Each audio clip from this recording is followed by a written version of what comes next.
I didn't believe in omens until that stumbling alcoholic of a curb outside of the Epoch coffee shop struck its drunk screw you into Gus, my white Kia Spectra's bumper on that apparently fateful Tuesday evening.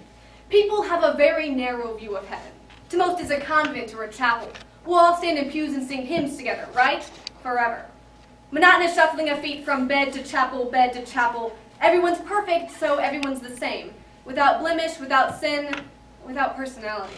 The signs were there, an expired coupon, a snapped-in two shoelace, and Taylor Swift's Trouble, nagging away on every freaking station. Thou shalt have no other God before me. So chunk your canvas and your paints, drown your weed and Playboys, shred that reputation, spend eternity on your knees, blow out the candle of independent thought, and say goodbye to the fundamental differences that make people interesting.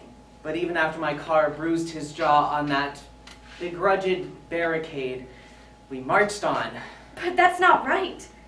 That doesn't jumpstart my soul the way it's supposed to.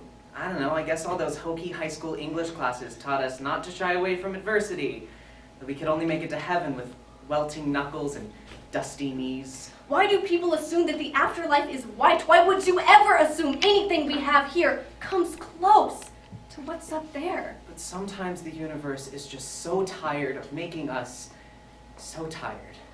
Hell, it was just trying to do us a favor. Because never did I think a little white lie could trigger a rage so white hot. As the X's on your hands stretched with your clenching fists, as your face reddened along with the sunset behind us, I could do nothing but know the futility had me in its grasp. Whirlpools of galaxies will be at our fingertips, connecting heartbeats to millennia's. Weariness will escape us. We will resurrect worlds made out of gold, plummeting into depths of unfathomable seas.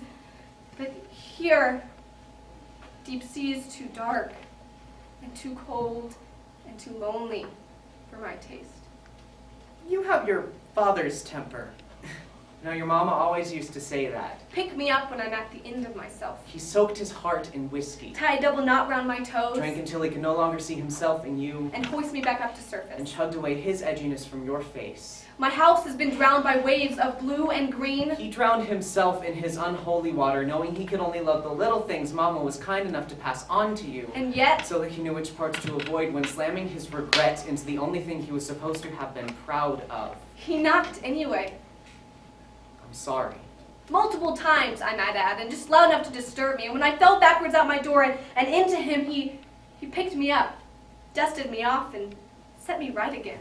I'm sorry you were so mad. I'm sorry you had to relay your father's resentment that night. I'm sorry you spent the moments afterward crying, not for him, not for yourself, but for your father, apologizing punch after punch. You will never please him. Not only did he walk on water, but he calmed it with his pommel. When I fell backwards into the sun, blithering and gasping as newfound oxygen reached me, he caught me. He set me right.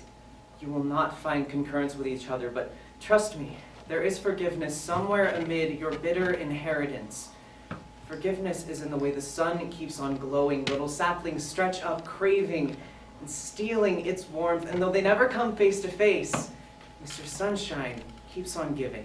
Although breathing is not easy, I have him as my last working lung, and by grace and mercy alone, I will pump, inhale and exhale, because breath is life, and life is worth breathing for now. He will be there to pick you up when you're at the end of yourself. I'm sorry, I was so mad. I promise, your knuckles are already welting. You don't have to spend eternity on your knees because Mr. Sunshine has already resurrected for you a world of gold. Of a grudged barricade with dusty knees, I never stopped wanting him, yet never stopped resisting him, apologizing punch after punch, but I have a very narrow view of heaven despite the unfathomable depths of forgiveness.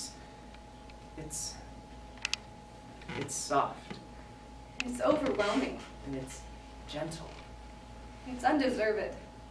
Forget your precedents, because Mr. Sunshine is here and now love will overcome.